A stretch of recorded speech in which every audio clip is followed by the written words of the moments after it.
என் செல்லம்ல, இல்ல. என் டார்லிங்ல. எத்தனை மணிக்கு வேலை முடிஞ்சு? 8:30. எப்ப பார்த்தாலும் நொய் நொய் நொய் நொய் ஏதாவது கேட்டுக்கிட்டு. வேலையில இருந்தவன கால் பண்ணி மிஸ் பண்றேன்னு சொன்ன. நானும் உனக்காக இருக்கிற வேலையெல்லாம் விட்டுட்டு வந்தா இப்படி மூஞ்சி திருப்பிட்டு போற. மிஸ் பண்றேன்னு சொன்ன உடனேவா வந்த? இல்ல இல்ல, வண்டியில தானே வரணும். எவ்வளவு டிராபிக் தெரியுமா? எனக்காக வந்ததுக்கு ரொம்ப தேங்க்ஸ் வச்சோம்.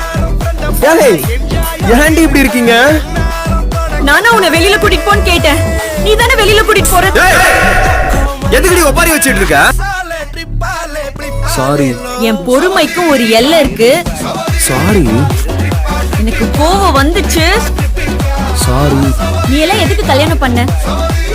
உனக்கு பொண்டாட்டின்னு ஒருத்தி வீட்டுல தனியா இருக்கான்னு கொஞ்சமாச்சும் ஞாபகம் இருக்கா? இல்ல வெளியில வேற ஏதாச்சும் பொண்ணை செட் பண்ணி வச்சிருக்கியா? என்னடி பேச்சு பேசுற? அப்படிலாம் இல்ல.